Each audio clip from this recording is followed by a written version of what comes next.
Coach, the energy out there felt different. What changed for the team today? It was the new game day scratchers from the California Lottery.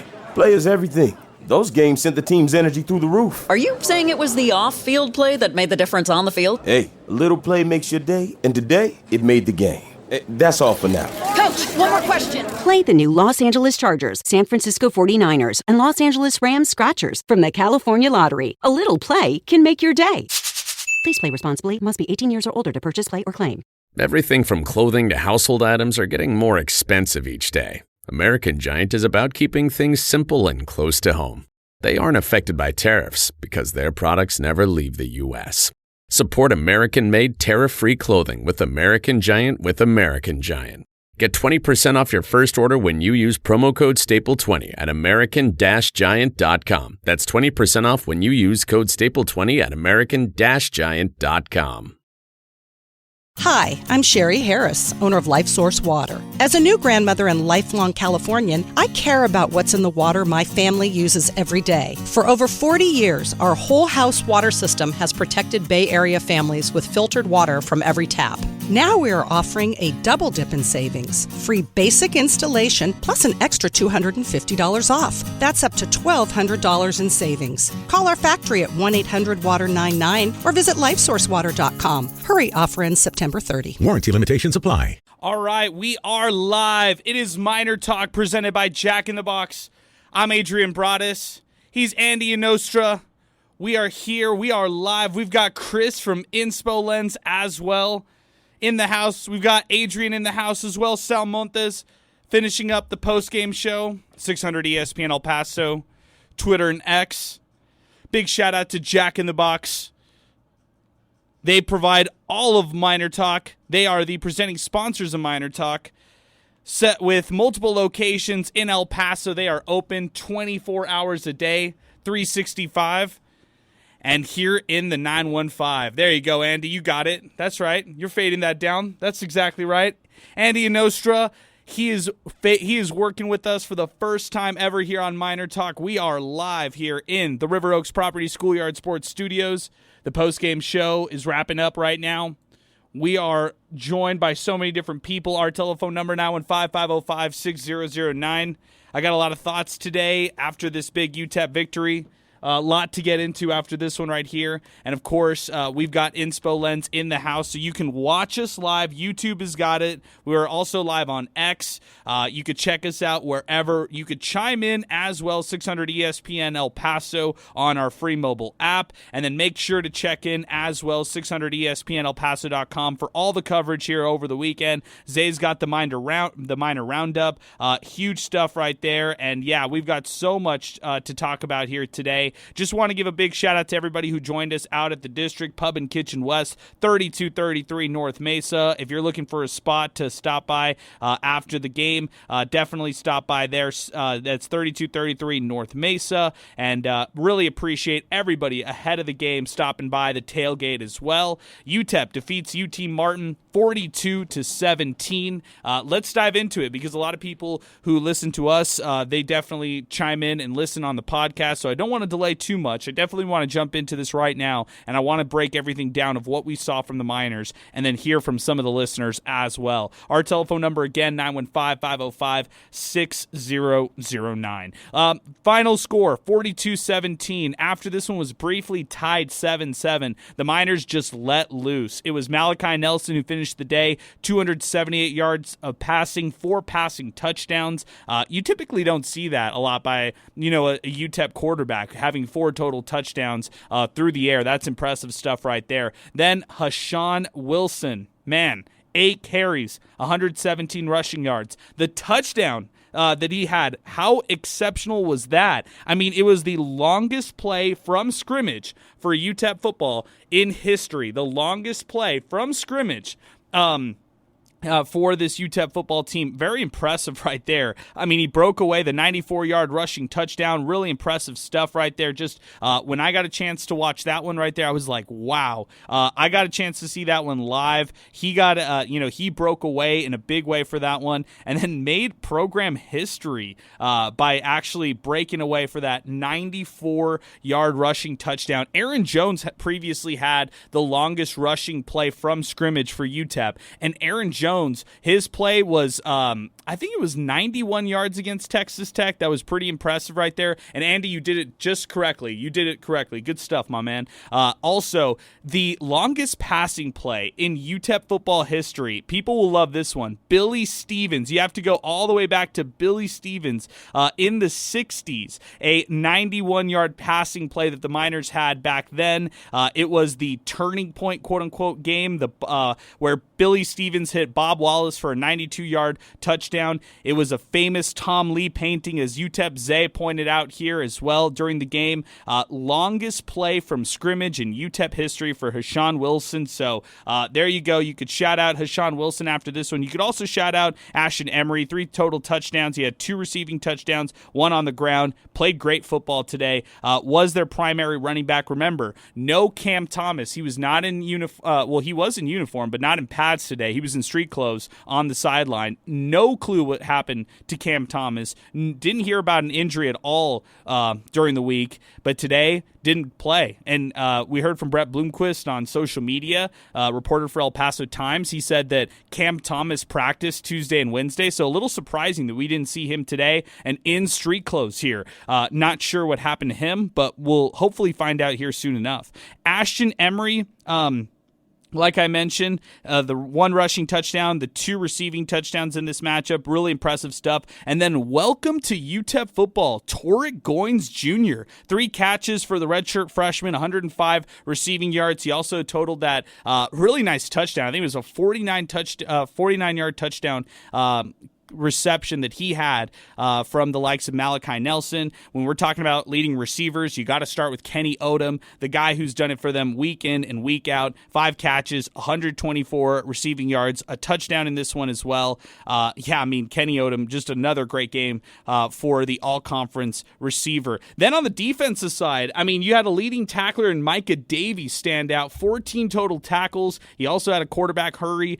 He was all over the place on defense. So really liked what we saw from Micah Davey in this one right here. And then the other point to all of this right here, look, I'm not going to get too high. I'm going to get excited. If UTEP fans can get excited, this is one of those where, if you're a UTEP fan, for sure, you can have that kind of excitement. But at the same time, I would not get overly excited, knowing that, hey, at the end of the day, this is still an FCS opponent. UTEP should have won this one right here. And now if you're UTEP, it's on to the next one. Get excited about this one.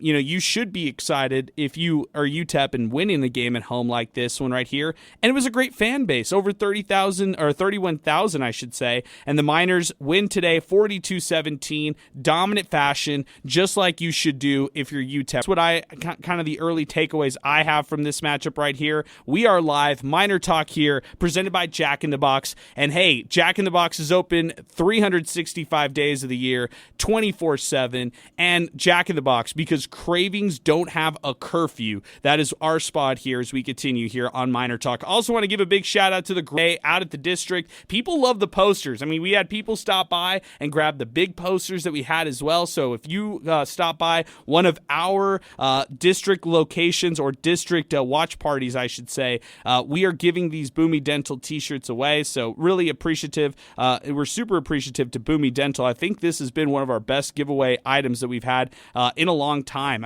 Just consistently rolling this out all the month of August. It's now trickled into football season, and really enjoy working with the team at Boomy Dental. They're rooted in El Paso. They're inspired by you here in the 915. They're your family dentistry with no long wait times, easy booking, flexible rescheduling, and get this, new patients can receive 30% off your treatment and cleaning, plus your exam and x-rays for $99. Just mention El Paso Paso roots. Give them a call, 915-591-2525. Visit them online, BumiDental.com. That's BUMI Dental.com. Or visit them at 1612 Lee Trevino. Boomy Dental, where dentistry meets earth. Let's keep it moving right here on the program, 915-505-6009. We got some phone lines to get to right now. Let's go to Darius, who's been patiently waiting with us here on the program as Miner Talk continues. Again, we are live on Inspo Lens as well, so if you want to watch Miner Talk, we're live on our YouTube channel as well, and make sure to check us out on Twitter and X as we continue. Darius, welcome aboard. You're first up here on Miner Talk. I got a lot more takeaways to get to. I get it. It was a pretty bad UT Martin team, but at the same time, the fact that you got a chance to watch UTEP dominate here, 42-17. I mean,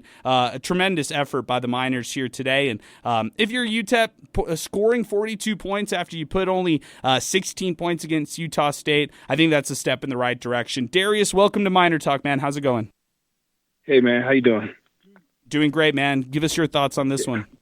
Yeah, so, well, first things first, the atmosphere there at the UTEP game was amazing. I don't remember seeing a UTEP game with the atmosphere being so wild. It was 30,000 people there, but it was loud. It was like packed. It was like really, really loud.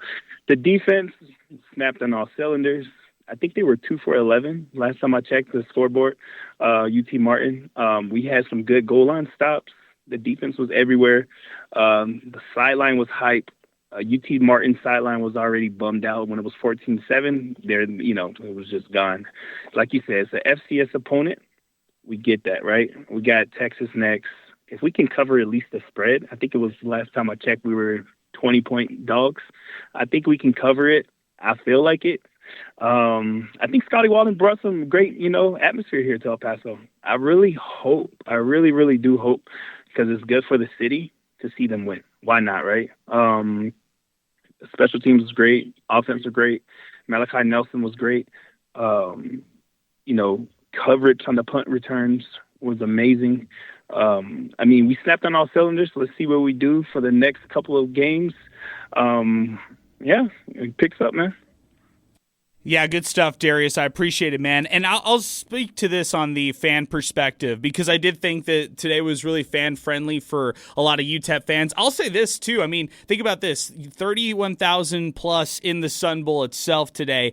And there was a lightning delay. Like, can you believe this? I mean, Mother Nature has been undefeated this entire year. The fact that there was another lightning delay in another football game, I mean, come on. Last week, it was all the high school football games, Thursday and Friday. Yesterday, I didn't say a word, but there were really no delays in any high school game out here in the 915. Today, we heard Locomotive go into a lightning delay, and then I think, oh, no, please not UTEP. And it was a 40-minute delay, which I thought would make a lot of fans just go home. And at that point, it was still pretty much a game. I mean, if people remember, it was like 7-7. It was really, or actually it was 7-0. UTEP was up, but not a lot had gone right for UTEP's offense up to that point. And I thought Tennessee Martin was doing a good job defensively, forcing UTEP into third down situations and not really allowing UTEP to move the ball early into that game before the lightning delay. And then the lightning delay hits. 40 minutes pass, the fans don't really leave. I was impressed with that. The fact that most of the fans stuck around and stayed to watch the rest of the game. And, they resumed action after the 40 minutes. They were still in the first quarter, which was crazy in itself. And then after that first touchdown by Tennessee Martin, it was 7-7. UTEP really didn't look back. It was 3 straight touchdowns by them. They went up in a big way. I mean, first off, they had a deep shot touchdown pass to Torek Goins Jr. That was really impressive. The 48-yard reception thrown by Malachi Nelson. That was right after, again, UT Martin tied things up at 7-7. Then, in the second quarter, it was Ashton Emery completing the 6-play, 76-yard touchdown drive that only lasted 2 minutes 35 seconds. They went for 2, and our very own pal, Cade McConnell, threw his body into the end zone, and he dove in for a 2-point conversion. We went crazy for that one. I was like, what happened right there? I actually had my head down. I was writing my notes, and I had my head down, and then I look up, and Cade's flying in the air, jumping in the end zone. I was shocked that they even ran that 2-point conversion. Very aggressive approach by UTEP right there. They go up 22-7 with 8 minutes to go here in the first half. Then Hashawn Wilson breaks away for that 94-yard rushing touchdown. They're up 28-7 after they missed an extra point. Then after that, they really didn't look back. There was really nothing that was really stopping UTEP in the second half. I thought they went into halftime with a comfortable lead. They were up 28-7. Really not. I mean, you're up 3 scores at that point. UTEP was in a really good spot up to that point right there. And then Tennessee Martin had a field goal to start the third quarter. They couldn't really convert. I mean, credit UTEP's defense, right? They stopped them in the first half when Tennessee Martin drove all the way inside UTEP territory. And I thought the Miners just did an exceptional job of, playing defense in this game and forcing Tennessee Martin into really bad situations where they could not, and just, for whatever reason, they just could not get things going. They could not get into the end zone. And it was even weird. Like at one point, third quarter, 7 minutes to go, after a 13-play, 68-yard drive all the way down to the UTEP 2-yard line, a drive that lasted over 6 minutes.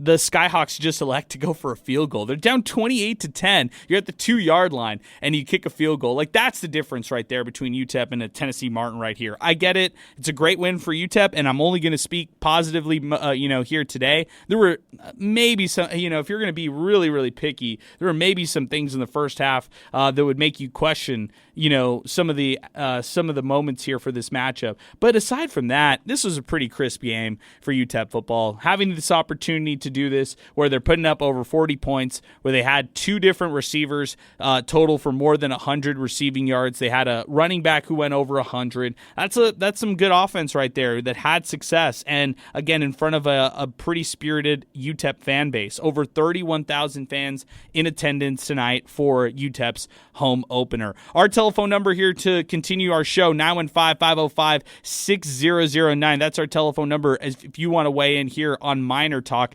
600 ESPN El Paso, Twitter and X will have it right here, and then 600 ESPN El Paso on our free mobile app. Let's go to all the mentions that are coming our way on Twitter and X. There's a lot of thoughts that came in from this one. Let's do it right here, and let's get you all the different things that we saw.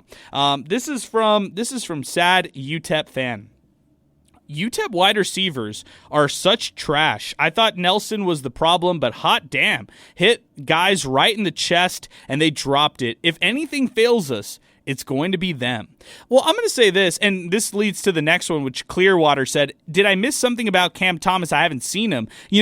This is the reason. I mean, if you're down a guy like Cam Thomas, who plays pretty strongly in that receiving game, and you're having to rely on younger receivers in this matchup, I mean, it was guys like Eric Willis III, guys like Torrey Goins Jr., who had that nice 49-yard reception for UTEP in this matchup right here.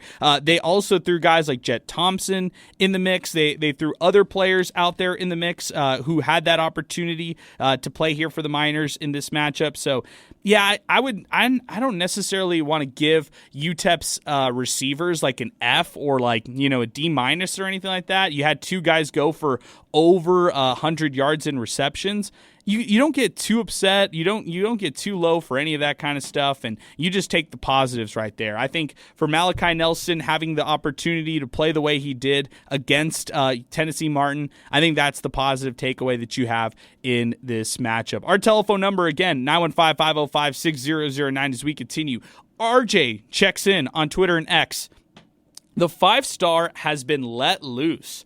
Is this the first time the wide receivers have been seen or have seen lined up inside the numbers? That's a good point. I mean, I thought I saw a lot of variance when it came to UTEP's passing game in this one. Very aggressive approach by Scotty Walden as a play caller in this matchup, and I thought they paid off for a lot of the risks they took offensively. And I thought also the Skyhawks at one point, they started just loading up the box, trying to shut down Ashton Emery, the running back, and force Malachi Nelson to throw. Well, when you dared Nelson to throw, he was dealing here today. I think, he really showed his precision and efficiency. I had him down starting the game 4 for 9 for only 45 passing yards. And remember, he had the fumble early into this game as well. He had a fumble on his side, so that led to the touchdown for the Skyhawks in this one, by the way. So after that, after he started 4 for 9, he finished off the first half going 6 for 9, and then he threw for over 120 passing yards and had those 2 passing touchdowns. So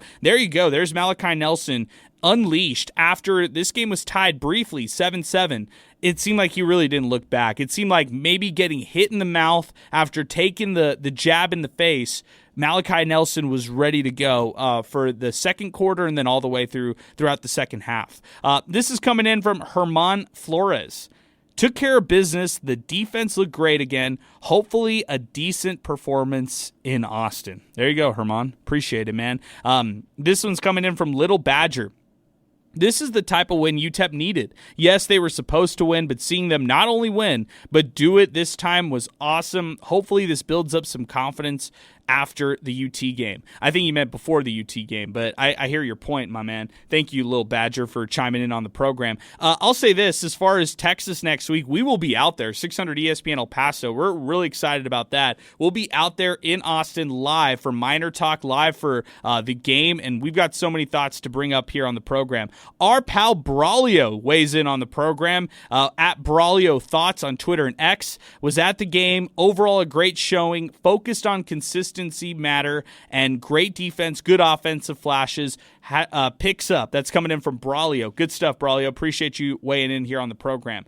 This is David Castro. Of course, the one day out of the year there's lightning in El Paso. Sarcasm. It happens to be during the UTEP football game. Crowd looked bad on TV. I wonder how many will stick it out during the 45 minutes to the hour delay. I don't know, man. I guess I have to rewatch the television broadcast because the crowd was there today. The crowd had the opportunity to really weigh in, and the crowd was really engaged in this one right here. So I thought it was a great crowd here today, and the crowd having to kind of weather the storm figuratively and literally with the lightning delay. I mean, I was impressed that they had the 31,000 that they recorded here. And I'll say this, had they not had the lightning delay, UTEP would have honestly maybe even hit 35,000 in this matchup with a walk-up crowd of maybe 4,000 to 5,000. I don't think that's far off to say, the way that you saw GECU have a ton of people out there today. They bought a ton of tickets. They gave it out to a lot of their members. So we saw GECU do a lot of different things for UTEP fans and giving away some free tickets. Also, definitely want to mention this. You didn't only have that, but you had cheerleaders all around from the city of El Paso. Their families obviously showed up as well, and those cheerleaders got a chance to perform at halftime. So that was another positive takeaway for UTEP here, having those fans out there getting a chance to go out to this game. I mean, that was some good stuff right there too. This is coming in from Leo_Miner fan. It's too much too late for me, but you want to know where the Miner after party is at. It's here with MinerTalk. Good stuff, Leo. Appreciate you, man. Thanks for always shouting us out, and thank you for sharing us here on Inspo Lens and people watching us live here on the program as we continue. 915-505-6009, 600 ESPN El Paso on Twitter and X, and 600 ESPN El Paso. As we got a line ringing in here, Andy, go ahead. You got that one. Let's keep it moving. This one's coming in. I also want to mention this. This is coming in from Delusional Cade McConnell fan. What a hilarious Twitter account, right? That's awesome. Delusional Cade McConnell fan tweets the program. And by the way, this is not me. This could be somebody from this group, though. It's unconfirmed. I have not checked everybody's Twitter accounts to make sure whether or not this is actually a thing. But Delusional Cade McConnell fan tweets the program. The greatest of all time made the play of the lifetime. Where are the doubters at? Oh, good win for UTEP 2. # MinerTalk. And it's Cade soaring literally like soaring in midair, going in for the end zone on that 2-point conversion. That was some good stuff. I had to text a couple people. That was Cade, by the way. That was Cade, and I was also texting Steve Kaplowitz here on the program, and that was hilarious. So good stuff right there. Let's move to the phone lines right now as we go. We've got Andy joining us. Then we're going to get to Rob. 915-505-6009. I appreciate Andy joining us here on Miner Talk. Sal Montes, co-host of Miner Talk, will be joining us here soon enough. And then UTEP Zay Galindo, he's there for the post-game show right now. Actually, I should say he's there for the post-game interviews with head coach Scotty Walden. So we'll hear from UTEP Zay here in just a moment as well. Miner Talk continues. We're presented by Jack in the Box, also brought to you by Boomy Dental, of course, Thomas Adams Apparel, the District Pub and Kitchen West. As we continue, let's go to Andy, who's joining us next. Andy, good evening, man. Late night Miner Talk. What's going on? Hey, Adrian, long-time listener and first-time caller, but this is exciting. UTEP football getting done what they absolutely had to get done, and I just think it's definitely a good sign. You're kind of taking care of business against a program that you were supposed to take care of business to, especially after what we saw last season against Southern Utah. You know, that's so true, Andy. And hey, by the way, thank you. Big shout out to you for being a first-time caller, long-time listener. I appreciate you calling in. I was getting a little flashbacks for Southern Utah, no lie, at the end of that first quarter, or I should say, right before that lightning delay. That's pretty crazy. But I'm for UTEP to just dominate the way that they did, I think that tells you that they've taken the steps in the right direction as a program moving forward. So the fact that they dominated in this game, won 42-17, I think that's the biggest takeaway you have right there. 100%. And the fact that, it's also important for this fan base, right? Because, first of all, you saw it last year. You lose to an FCS program, no one comes back after that. If UTEP wins this game by, a touchdown or less, I think people still don't come back the way that they need to come back against ULM in 2 weeks. But the fact that they won big, and they actually put an entertaining product on the field with the way this offense performed, and a guy who, he was a former number one recruit, and, certainly hasn't gotten an opportunity the way he has here at UTEP, but he was on the field now, and he certainly looked the part, and I think UTEP can really build around that. Great stuff, Andy. I really appreciate your phone call, man. Thank you for weighing in. 915-505-6009. Friend of the program. We're going to hop him over. He's joining us next. It's Babe Laufenberg. Really excited to hear from him. We'll hear from Babe Laufenberg here throughout Miner Talk and throughout the whole, I guess you could call it the season. We are now here in football season. We just saw him about a week and a half ago. And I'll just say this, Babe. I was so happy to see UTEP throw out Marcus Torres today, who was donning the Luke Laufenberg jersey today. That was awesome stuff. What'd you take away from this matchup, my friend? Oh, well, it's certainly a great win. And, Marcus, unfortunately, Malachi had him open. He was on the run, and he just missed him. But I was like, Marcus is going to get his first catch, and just didn't get a shot at it. But, really impressed. Kenny Odom played great. Who called in about the receivers are trash? Yeah, I was thinking that too. I was like, wait a second. There was like one drop. No, and hey, what I really liked about what Kenny Odom did, and I actually texted him or direct messaged him, he had the 74-yard touchdown? It was, let's see, it was, 74-yard touchdown, exactly 74. Right. But hey, just as impressive for me was on the 94-yard touchdown run, he was down there blocking all the way down. I mean, if he's not hustling and getting downfield and staying in front, that doesn't happen, that 94-yard touchdown run. So that was as impressive for me as anything when a guy's willing to go down there, block for his teammate. I mean, that was all hustle on his part. So I thought he had a heck of a game. Oh yeah, I agree with that completely. And by the way, only 2 drops. So can we pump the brakes on the receivers and calling them trash over there? I'm with you there, babe. Especially, you have guys stepping in while Cam Thomas is out right now. Like he was on the sidelines in warm-ups basically, and having today 15 catches by these receivers, 278 receiving yards in this matchup, and then you look at it, 4 receiving touchdowns off of 4 Malachi Nelson touchdown passes. That doesn't really happen as much at UTEP offensively. And the interesting thing is, Malachi missed that first touchdown on the post. He had an open receiver. Now, you're not going to hit them all, but you don't usually get guys, running free that often. But, he came back and did a nice job. And to me, the thing about Malachi, and you guys, obviously, I've watched both games now, and I'll probably be down in Austin to watch the UT game in person, but he hasn't played. I don't care if you're a 5-star or a 12-star. When you haven't played, you got to get out there. You got to make mistakes. You got to do things. And we saw Arch Manning, right, go to Ohio State, and not play his best game. It's basically his first game like that under pressure. So I think Malachi will be just fine.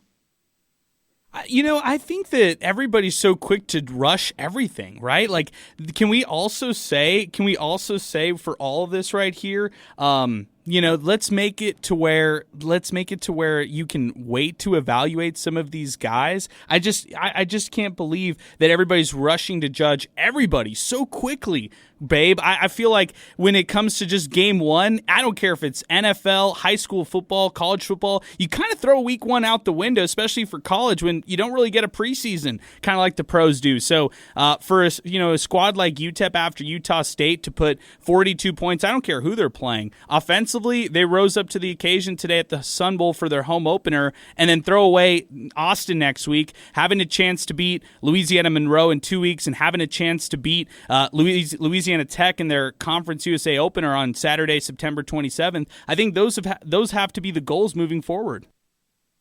Yeah, I mean, there were a lot of good things about tonight's game. They had 3 penalties, which is great. Actually, I take that back. They got that holding penalty on the very last drive when I thought they might even just be taking a knee. But so the penalties, they played smart football. Nobody did anything stupid, hit people out of bounds, all that stuff. I thought Ashton Emery really ran well, ran hard. I was impressed with him tonight. So, yeah, there were a lot of good things, I think, to take out of that game. And you got a heck of a punt returner. There you go. I mean Eric Willis III, having those opportunities. I thought so too, and I thought he was playing pretty well in the receiving game as well. Babe, any final takeaways here today as UTEP gets their first win of the season and, hey, excites their fan base, 31,000 plus in the Sun Bowl? No, I know obviously Texas is going to be tough, right?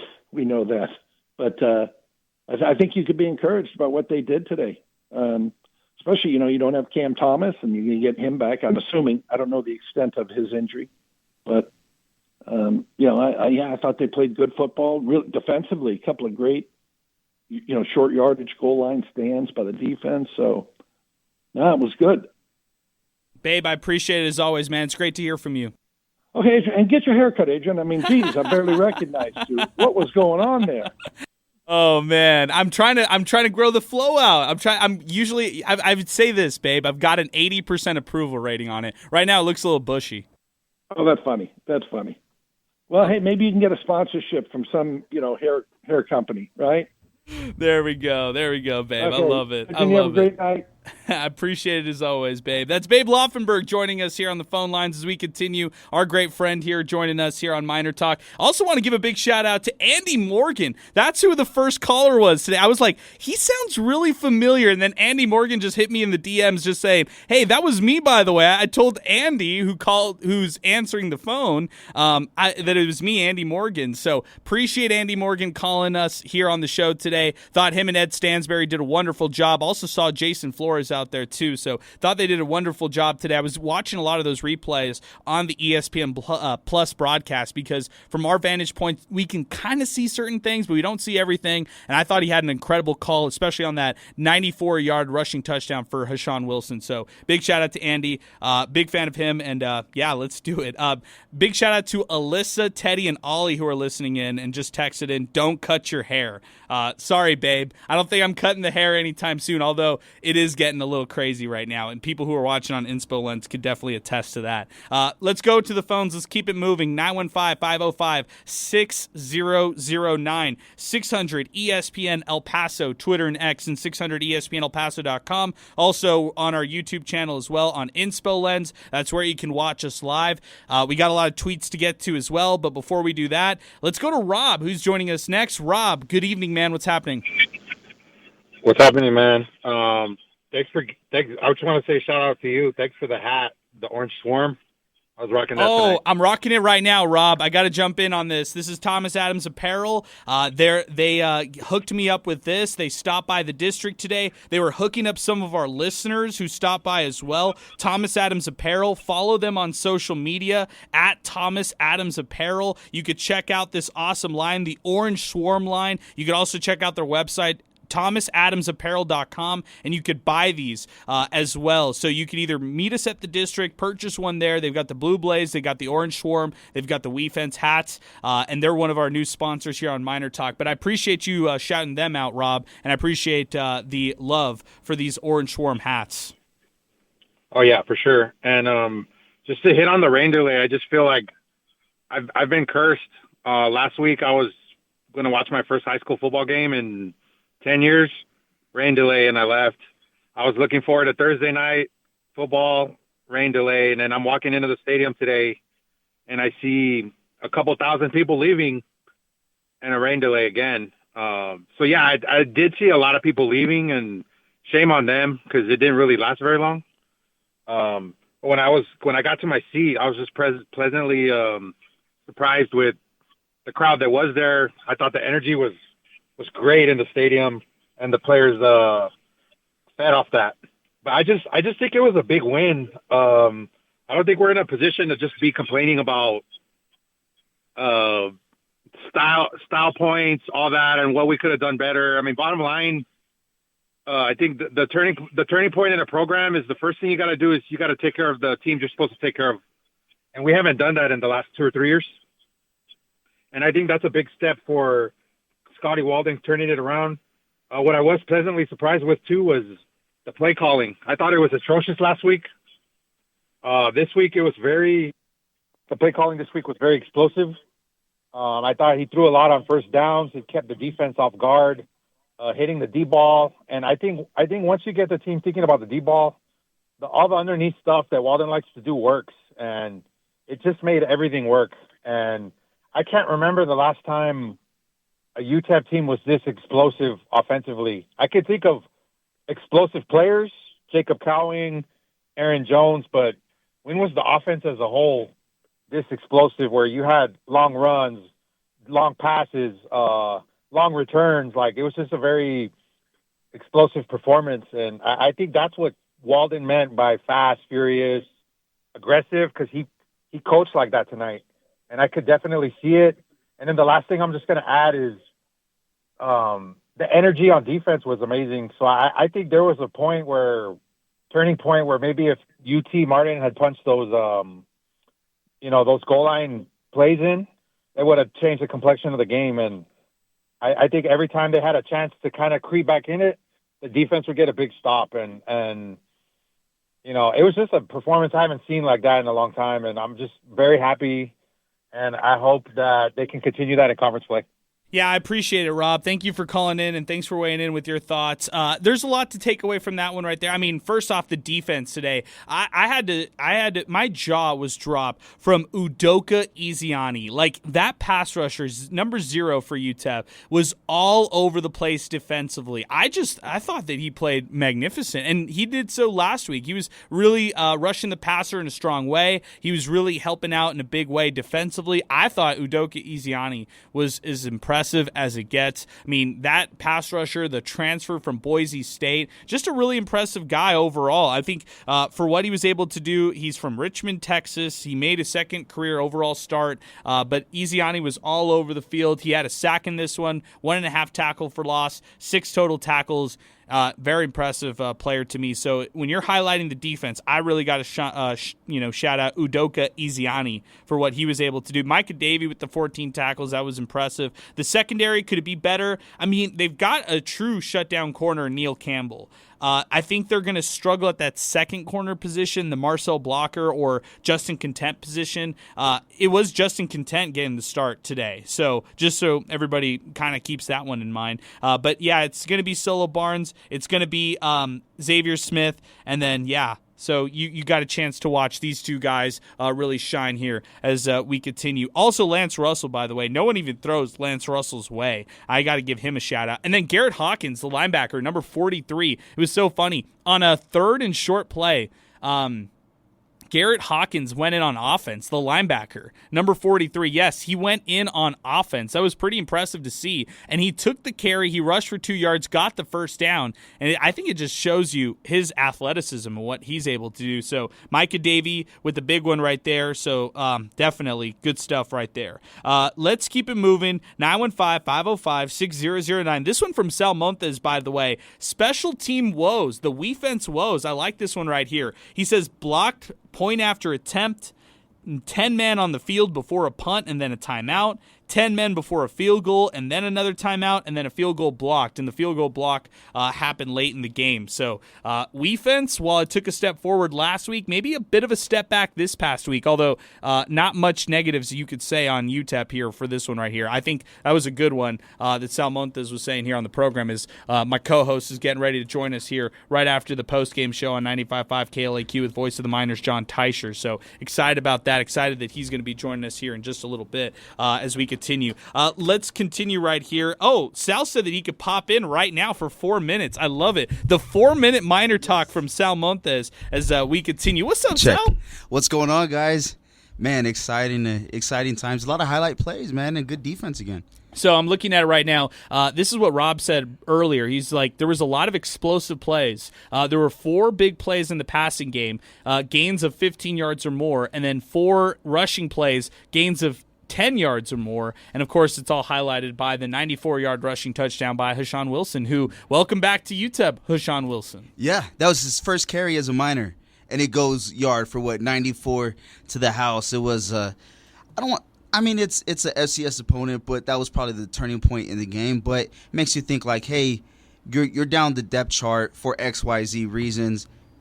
It shouldn't have gotten to this point. I think it should have gotten some carries, but it's easy to say that right after a win and everybody's feeling good. But I think this guy has to get more carries too going into the next game. This guy averaged 6+ a carry coming out of Charlotte. So I think they found their answer there, and it was history being made too. The interesting part is no Cam Thomas, right? So you have to roll with different running backs, and they had success with both Ashton Emery, who I would consider their RB1. I would consider him their number 1 running back. And then on the flip side, getting Hashawn Wilson to do what he did, I mean, you got your 1-2 punch right there.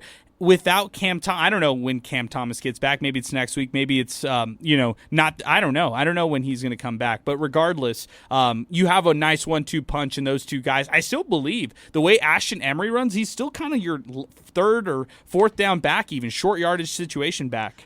I think with Ashton Emery, there's more versatility. We've seen it out of the passing game. 2 reception touchdowns for today. Also a rushing touchdown. That's 4 touchdowns, Adrian, in 2 games for this guy, and he's definitely making a name for himself. But if it were me, and obviously I'm not the coach, but if it were me, I think majority of the time you go with Emery. But if you got to get some big yards or first down and it's 3rd and short, 4th and short, I think you go with Wilson. But maybe you could switch it up and have Wilson out there and now guess what? You could do a play action with Hashaun Wilson. I like that. You know what?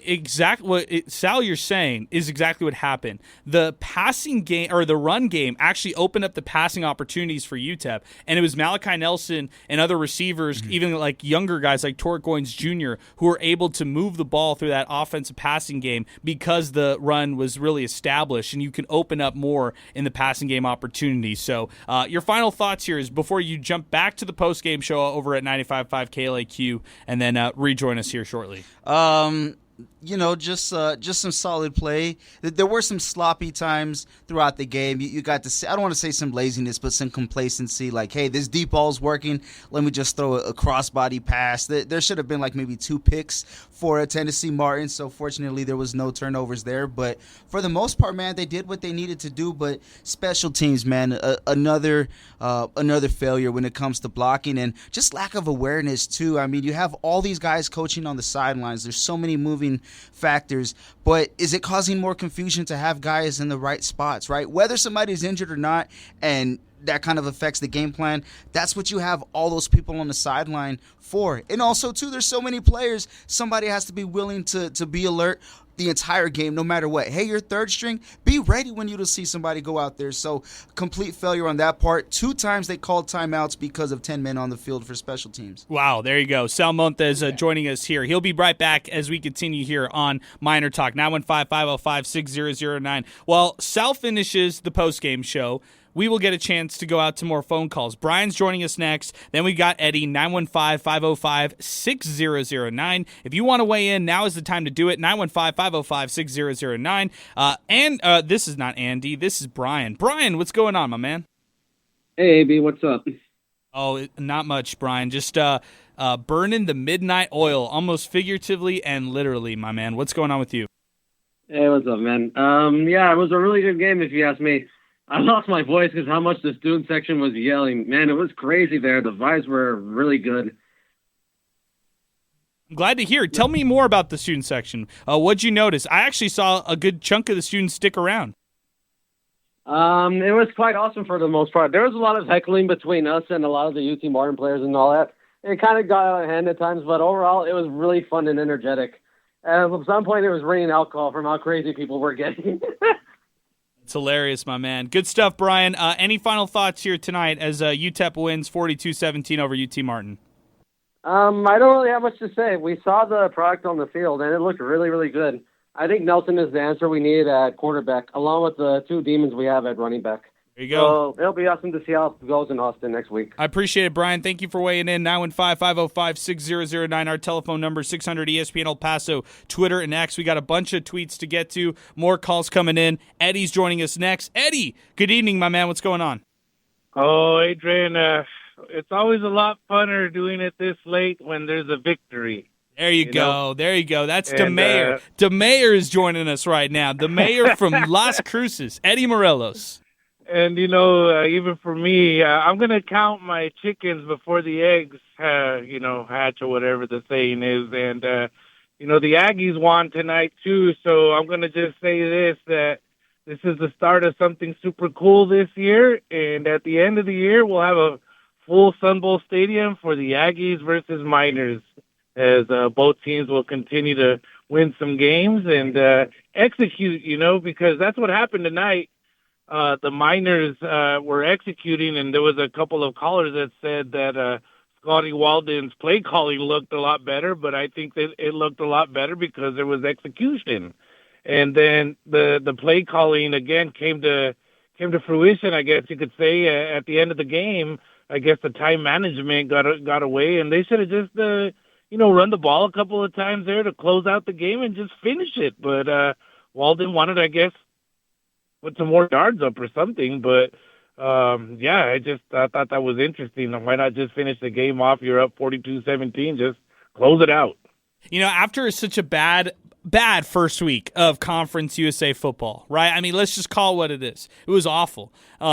Conference USA bounced back today. It was New Mexico State, like you mentioned, 21-14 against Tulsa. That's a good win right there. I didn't like 45-21 Toledo annihilating Western Kentucky. That was one I didn't like. But this is the one. This is my favorite one right here. Missouri State 21, Marshall 20. How about that one right there? Missouri State getting a big win over the Thundering Herd. And then sneakily, best game of the week, Jacksonville State. Not really having difficulty against Liberty. They defeat the Flames 34-24. That was from earlier today.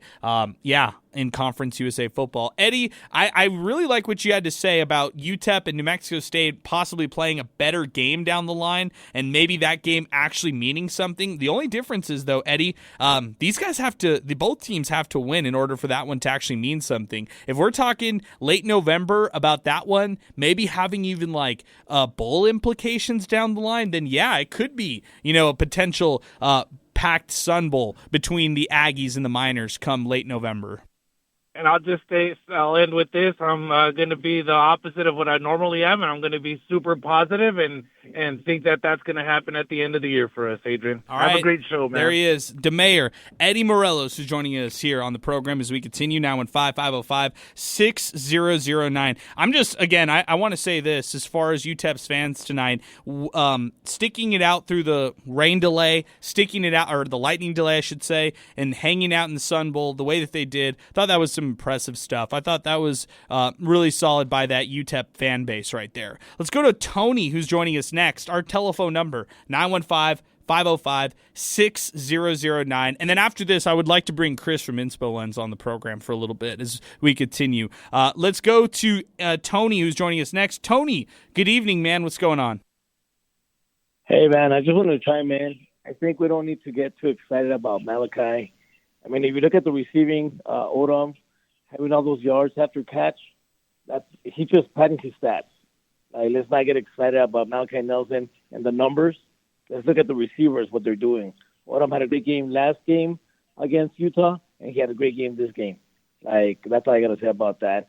Fair. Wait, real quick. Fair. Because I'm looking at the numbers right here, Tony. I like the fact you bring up yards after catch. Kenny Odom, 101 yards after catch. UTEP totaled 188 yards after reception today. And again, Malachi finished with 278. So he's throwing for 100. The receivers are adding almost 200 on their side right there. So I'll just say this, though, kind of going back to what Babe Laufenberg said, Tony, the reason why, I guess, I'm not necessarily overly excited, but at least I'm more optimistic than last week, is this is only his second start in his college career. So I think that's where, if you're trying to be positive or a little bit more optimistic from last week's performance, I think that's what you'll hang your hat on. The fact that this is only, start number 2. And yeah, there's still some passes that didn't look great, and the completion percentage was 54% tonight. So it wasn't the best, but at least it's a step in the right direction compared to what happened last week.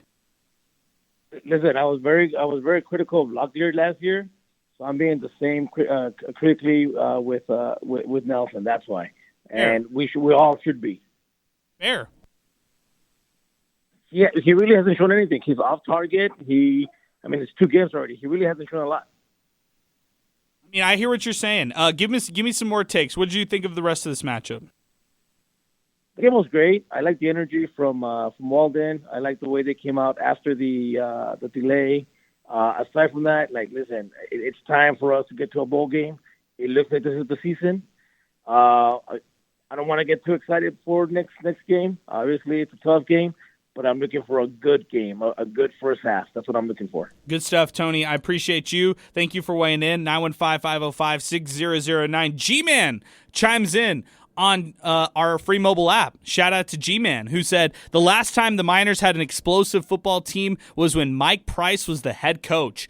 Where did you get that orange swarm hat? Well, I got it from Thomas Adams Apparel, so I appreciate you asking, and thanks for weighing in, G-Man.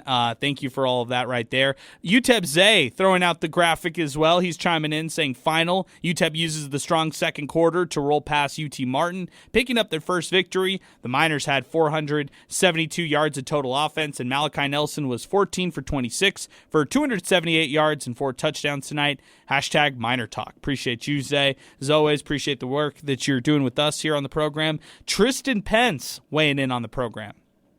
Good game from UTEP tonight. The players got great energy, and the fans fed off the energy. When you consider how UTEP looked last year against Southern Utah, the Miners have improved significantly. Good stuff there, Tristan. Thank you for weighing in on the program. As we continue, I want to remind everybody, we are live on Inspo Lens. Check us out there on YouTube. Check us out there on Twitter and X. That's where we're live. We're reading all the comments that are coming in right now. We're reacting to phone calls as well, so give us a call. Our telephone number, 915-505-6009. We're going to take our first break of the show here on the program. We're going to take a time out. When we come back, more of Miner Talk. If you want to weigh in, if you wanted to give your thoughts after this one, UTEP defeats Tennessee Martin 42-17. Now's the time to weigh in. 915-505-6009. We'll take a break right here. When we come back, more phone calls, more comments coming up next right here. Miner Talk continues, presented by Jack in the Box on 600 ESPN El Paso.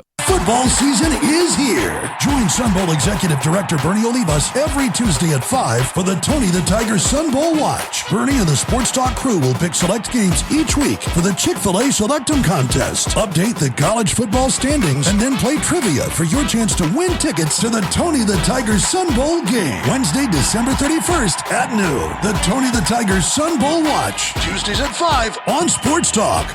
Discover your new favorite spot at the District Pub and Kitchen. A killer menu and epic daily drink prices. They have 3 convenient locations. Mesa by the University, Piedras, and Airway. Kick off the week with Monday $6 Don Julio. Taco Tuesdays rock with $2 tacos, $2.50 Tecate, and $3.50 Hornitos. Wednesdays mean $8 burgers with fries or $4 rolled tacos. Tequila Thursdays bring $6 Casamigos. And Fridays, $3 Dos Equis and $4 Jaeger. Search the District Pub and Kitchen on social media for all the daily specials. Rooted in El Paso, Boomy Dental is your family dentist with no long wait times, easy booking, and flexible rescheduling. New patients get 30% off treatment and cleaning, plus an exam and x-rays for just $99. Mention El Paso Roots. Visit boomydental.com. That's BUMI dental.com. Stop by 1612 Lee Trevino or call 915-591-2525 today. That's 915-591-2525. Boomy Dental, El Paso's down-to-earth dentist. Hey, El Paso, this is Harry Douglas, and now it's your turn to sound off on the UTEP game.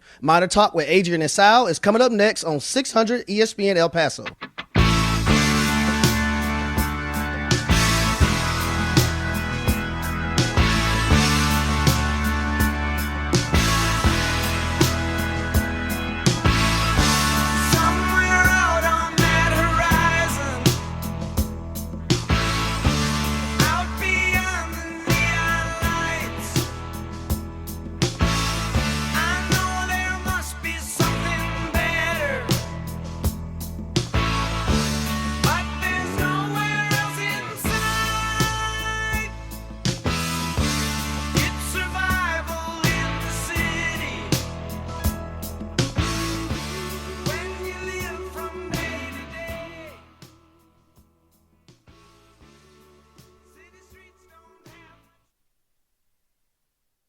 Back in the box, I just rushed over here to make this happen. I had to rush out, get some water, get some tea over here, but we are continuing. It's past midnight. Miner Talk after midnight. Andy, our man, I'm going to say what's up to you. How are you doing here on the program?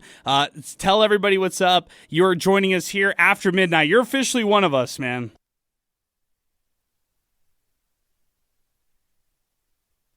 Oh, Andy, I can't hear you. It's okay. It's all right, my man. We'll make it happen. We'll make it happen next time. But I appreciate you in a big way. Thank you for weighing in. Chris is joining us from Inspo Lens, and I appreciate him as always. Chris, you can take any chair you want. Yeah, take Sal's for right now. That's great. Chris, you give us the lowdown. You give us the rundown of all of this one. What did you notice? UTEP defeats Tennessee Martin 42-17. Give me your biggest takeaways from this one after you got a chance to watch the Miners win in dominant fashion. Yeah, I would just say that they finally showed up. Pretty much, they haven't really had a great offensive showing like this in a while, for sure. I agree. Yeah, I agree with that completely. I mean, you think back to Mike Price, you think back to I don't really remember some of the Dimmel offenses being that explosive with the big plays like even Rob was mentioning. So to your point, I think you're exactly right. You hit the nail on the head. The explosive offense was there. What did you think of Malachi Nelson compared to last week? Definitely showed up a lot better. Definitely did a lot better. I've always kind of thought Malachi would eventually, show up. Malachi is special. I mean, it shows in his throws, shows the way he conducts himself. A lot of people were hard on him the first game, but I think he'll be okay. Okay. All right. I like it. Let's react. Let's react to what head coach Scotty Walden had to say after the game. Unbelievable. We had the rain delay early in the game, and I was going to the mine shaft, and I was just saying, just don't leave, please come back. We didn't want them to leave, and they didn't, man. I tell you what, I was very, very impressed by our student section. I felt like it was more full when we came back down, honestly, and so shout out to Miner Nation. The Miner Maniacs were off the chain. I thought, third down and fourth down, I thought it created a loud environment for them. So really thankful for our fan base. Sun Bowl's rocking tonight. That's how it should be. I thought we played probably one of our first complete games since we've been here. Still a lot of things to clean up. I don't like the way we finished the game, on special teams. But I love the explosive plays from the offense. I thought we played very explosive tonight. I thought Malachi made really good decisions with the football, saw the field well, and our offensive line, had their best game by far, executing our run game. And then Hassan Wilson and Ashton Emery just gave us several explosive plays and didn't let the first man bring them down. And defensively, I thought we played extremely physical. Michael Davey was all over the field. I'm not sure how many tackles he had, but it felt like a lot. And I love the short yardage defense. The ability to stop a team on 3rd and 1, 4th and 1, over and over the goal line, stand. Our fans were into that. They were loud. I mean, that really helped us create a elite environment. Here at the Sun Bowl. I mean, our players fed off that. So I thought that was really good. I love just the way we tackled in general. Felt like we were very physical. So overall, it was a really good night. A lot to clean up, though, a lot to get better. But very, very, very proud of the win. Proud of our football team and our coaching staff in bouncing back from the first game loss and being able to defend the Sun Bowl. There you go. There's head coach Scotty Walden. His comments after this one. Your takeaways, Chris, as we continue here on the program. Definitely not so fired up this time, but it's great on a win. Obviously, the crowd was pretty good for a home opener. Scotty was, loving that. But, there's not too much to say on that. Especially in a win. He's not really so fired. I feel like he's more fired up on a loss than in a win. But yeah, there you go. I did take this away, Chris. The fact that he said it was the first complete game that they've had since being here. That's an interesting thing in itself to actually go out on a limb and say. So first complete game that they've, and I would say the first quarter. I would say right before the lightning delay, it was a little back and forth, and I really loved how the defense started the game, setting the tone right. It was a forced fumble that they had on their end, and then UTEP capitalizing on a quick 24-yard touchdown drive. It was Ashton Emery who had a 2-yard touchdown. Miners go up 7-0.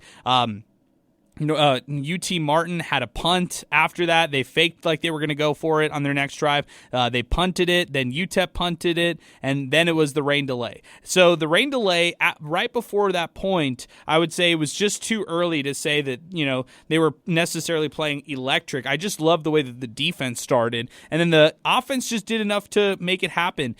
up to that point, and then after the rain delay, it was a turnover on downs inside the UTEP 30. Again, the defense stepping up in a big way. UTEP then had the lightning delay, I should say, and after that, Malachi had a fumble right after the lightning delay. The Tennessee Martin Skyhawks had an 11-yard touchdown sweep, so they tie the game 7-7, and then back-to-back-to-back touchdowns by that UTEP offense. They really never looked back right after that. So, Chris, as they go to Texas, or what can they take away from a game like that at Texas, in your opinion, before we let you off here on the program? And I appreciate you joining us as always, my man. I feel like that they could build off of this win just based off they're able to score. Finally, we figure out that UTEP can score. Football is about scoring, and they can finally score. I would hopefully think that they would try to score at Texas, not just, it's going to be a loss, most likely. Yes. But I would definitely try to score as much as possible. I mean, throw everything at them. Just like they did at UT Martin. Not like, little dump passes and all that. I would throw out the playbook. Yeah, I mean, score more than San Jose State did today, which was just 7 points. Yeah, definitely. And UTEP should, give them hell. Yeah, okay. I like it. I like the puns with Texas. Good stuff, Chris. Chris joining us here on the program as we continue. Inspo Lens is how we are live right now on Twitter and X, and then, of course, YouTube as well. So appreciate it, Chris. Thank you for joining us here as we continue. Let's move along. We've got some tweets to get to, and then if you want to weigh in, 915-505-6009. Chuco Wayne at Chuco Miner says, "Go Miners!" # horns down. Good stuff. Enrique, who chimes in at El Guapo, or no, I should say at El Churro Guapo 85. Great win for the Miners. This is the same UT Martin who held Oklahoma State to 27 points. Malachi looks a lot more comfortable, and this will only boost our team. I feel like we will have a winning season at home. By the way, I stayed in the rain to boo the refs who fled. Ha! Okay, Enrique, appreciate it. King Eric chimes in. They saved all the scoring for this week because, wow, I expected a win, but I don't think anyone saw this coming. It's great to see a blowout nonetheless, collect that check next week, and come back healthy. I think that's kind of what Chris was saying. Score some points, collect the check, and get home. This is coming in from RJ. Secondary might be the only group that holds the defense back. I think it's a little early to say that, but I would tend to agree with that comment. This is Mr. E, our pal. That defense will get to Manning and pressure him. The Sun City Gangsters will be playing with house money with nothing to lose. All in, go Miners, beat them Horns. Hilarious. Good stuff, Mr. E. They need you to pump them up next week, my man. Cesar Cubillos. Ice Cubillos. I saw him riding around the golf cart with Pater Pete, our pal. Yes, it was an FCS team, but a year ago, UTEP was losing these games. I'm not going to get too excited, but looking at the schedule, you could see 6 or 7 potential wins. I'll see you in Austin next week. We'll see you, my man. We'll see you there in ATX. Manny David chiming in on the program. Didn't make it to the game due to an already scheduled family function. No complaints here. Good win tonight. Miners feeling good heading into next week. Didn't expect them to win, or I don't expect them to win against UT, but hopefully they'll cover the spread. Okay. Manny David chiming in right there with his comments here as Miner Talk continues. Tristan Pence with another tweet here on the program. Good game for UTEP tonight. The players had great energy, and the fans fed off that energy. When you consider how UTEP looked last year against Southern Utah, the Miners have improved significantly. Ice Cubillo's back with another post. The delay was lightweight compared to North Texas in 2022 or UTSA in 2015. Glad most fans stuck it out. Student section was wild and involved. Hoping to get students just as loud for UTEP volleyball on Thursday against UCLA. I got to give a big shout out to UTEP volleyball. What a effort that they had today against Texas State. Hey, here's a breaking news. They lost a set. They've been winning every single set, sweeping every single team that they've had. But today they finally lost a set to Texas State. However, they still get the 3-1 victory over the Bobcats in this matchup. And for UTEP, they've improved to 6-0 on the season. It was Kaya Weaver who had a big one. She was on the all-tournament team, and she was also named tournament MVP as the Miners head out for this one right here. But like Ice Cubillos mentioned, it's the next matchup, and it's Thursday. UCLA versus UTEP. It's a 6 o'clock start. This is going to be a great one. I mean, Club Memorial will be having this one right here for UTEP volleyball. They defeated Texas State. They deserve a great crowd out there this week on Thursday. And the Miners finishing the weekend unbeaten, 3-0. And crowned the tournament champions for the Southwest Showdown title, as they did here today against Texas State. Again, one more time to mention, UTEP taking on UCLA. It's a 6 o'clock start at Club Memorial, and you should get your tickets now. This one's going to sell out, so get your tickets now while you're listening to Miner Talk as we're talking right here, and understand that this one is going to trend to a sellout. The fact that UCLA's coming to town, the fact that UTEP volleyball has been playing this well, 6-0, they deserve a great crowd here for Thursday night, and I think they're going to get it here as we continue here on Miner Talk. 915-505-6009, 600 ESPN El Paso on Twitter and X, and then 600 ESPN El Paso on our free mobile app. Back to some more posts that we go, I should say. A couple others to mention here on the program. This is coming in from Will at Far West Texas. With Arch Manning wincing on his throws today, anything is possible. Oh, man.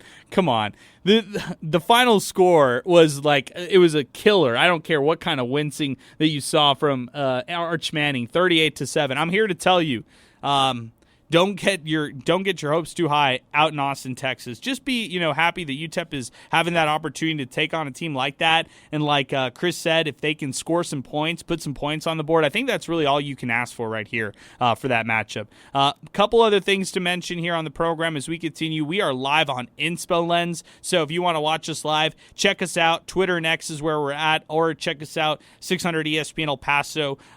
On our YouTube channel or on the Inspo Lens, the YouTube channel. Definitely want to mention that. That's a perfect way to interact with us as the show continues and the show moves along. Want to give a huge shout out to Jack in the Box. Again, that's where cravings don't have curfew. That's Jack in the Box with multiple locations. Perfect spot before and after every game.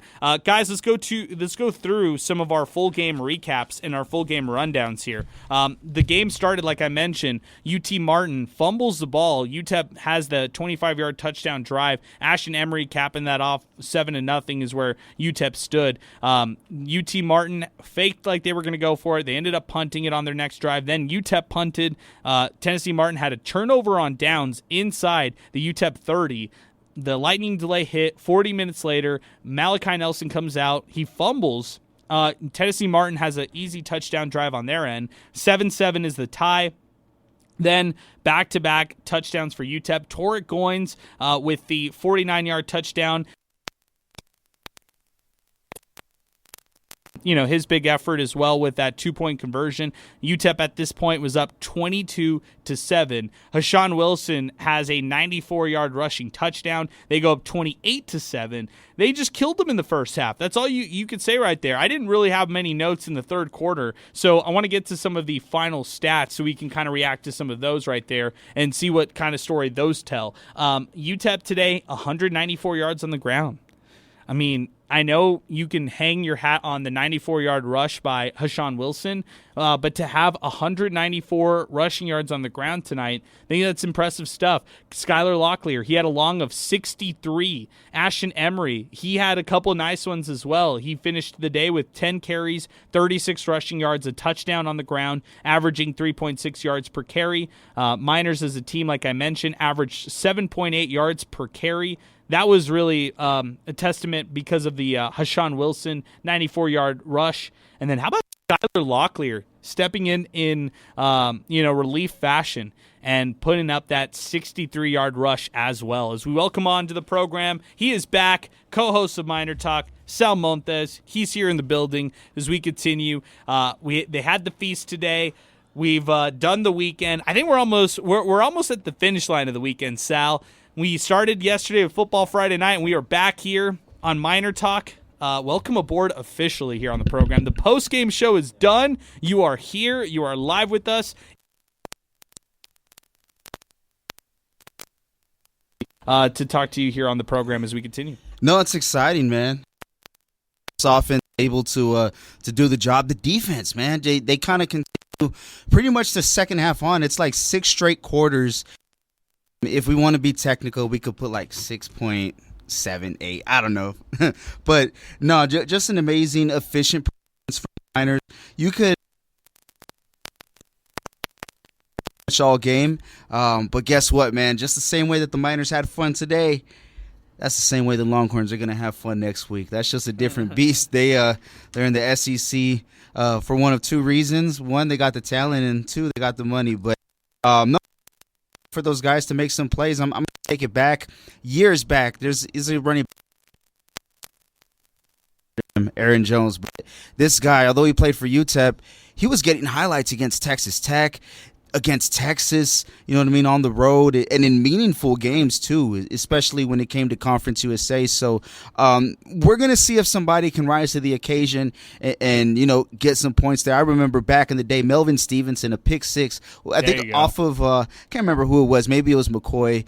It was like 09 area, but that's my point though, is can you go out there and make a you want to see. You want to see, you know, a couple of big plays. We kind of know what's going to happen, but you also want to get out of there healthy. So, yeah, man, it's I think it's a 12:15 or 1:15, something like that. We started early broadcast, so it should be fun, man. They got the win today, 38-7 over San Jose. So I don't know if that's Sark like saying, "Hey guys, let's kind of cool it. We don't need to get 40 plus." He was, yeah. You know, so we'll see if the Miners can get more than 7. Can they be better than a counterpart in that respect? Hey, Sal, do you mind checking? I think there's something up with the programming stuff inside. Let me go see. Yeah, thank you. We're cutting in just a little bit in and out here on the program. Is what I'm hearing in the headphones. I thought it was like my headphone jack, so I just switched it over, but it seems to be something on air stuff on our side. It might be on my talk bat, like on the actual programming side, Sal, on the actual like sports talk part. But yeah, I got you, man. The thumbs up is all I need from you.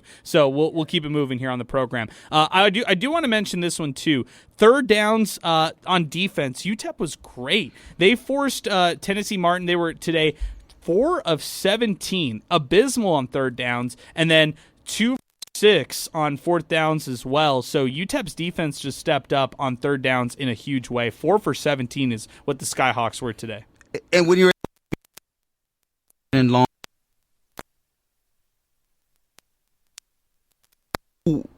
you have a really good grasp of what the other team could do because there's not many options available. Play action might not work because guys are getting around the edge or just busting through the line, you know, with relative quickness tonight. And so that takes away some things as well. So they got to play with the upper hand in that regard. Not only winning, you know, that battle, I think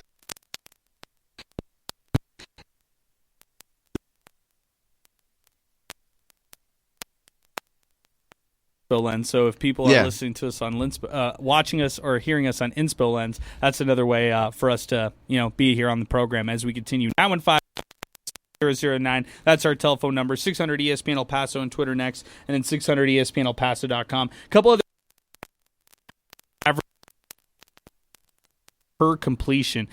They also averaged 4.9 yards per play. A big, or that's what they held, I should say, Tennessee Martin to today. But through the air, I mean, Jace Bauer, 23 of 33, 273 through the air, a touchdown, 70% completion percentage. But when UTEP got after him, he just really couldn't do much. So I thought Jace Bauer, while he is a good quarterback for Tennessee Martin, he did struggle, and UTEP pretty much shut down the run game for them. Only 76 26 rushing yards today for the Skyhawks. That tells you right there that UTEP defense was stifling on that. And then Babe Laufenberg mentioned this earlier. Only 4 penalties for UTEP, 40 yards, a little bit less. They were less penalized this game compared to last time. Yeah, and I mean, we got to be honest too. When you're at home, you can get away with some calls. I'm not saying it was atrocious. They were still going to win, but you're able to play a little bit rougher. I mean, we got to see what Utah State did last week, and that's just the style of football they play. They're just very physical, and then here you can kind of get away with a little bit more hands on the body. So with all that aside, though, they played the way that you want to see them play. So I can't really put too much into it.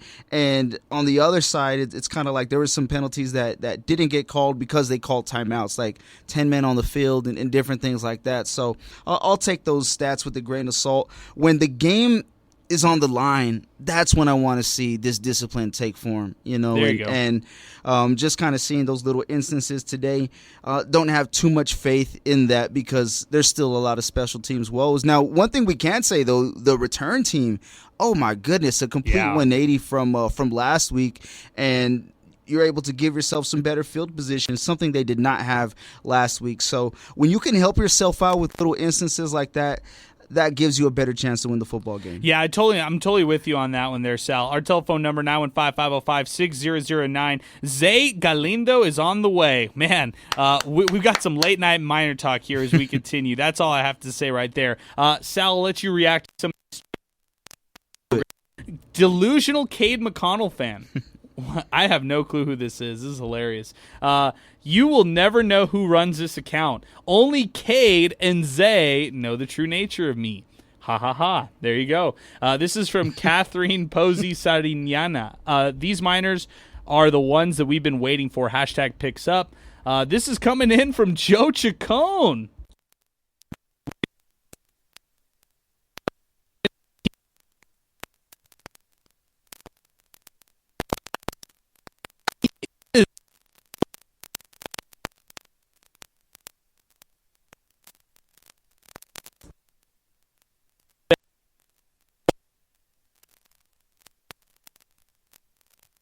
Arrest, I guess. He says, well, we're there, rain or shine. Hashtag repping from El Chuco now. Hashtag getting to a bowl. Hashtag Adrian is my bro. Hashtag Sal is my pal.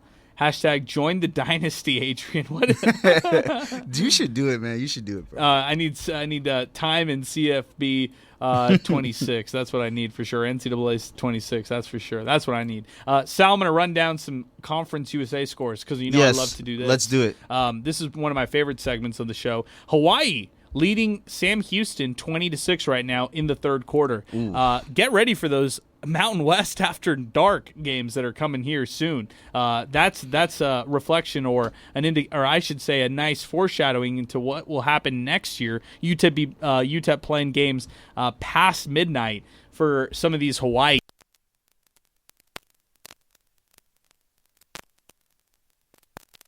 The final score. Yeah.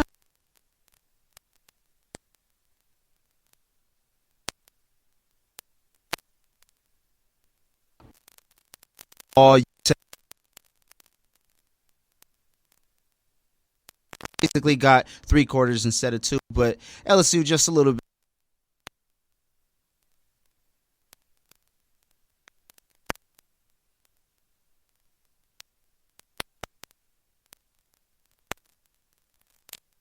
If I'm not mistaken, let me pull.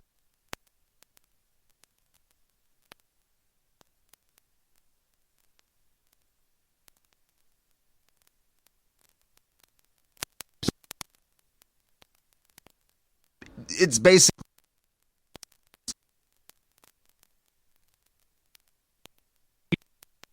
that was the final today as well. Wisconsin all over Middle Tennessee 42-10. Missouri State with the upset, Sal, 21-20 over Marshall. There you go. Toledo, the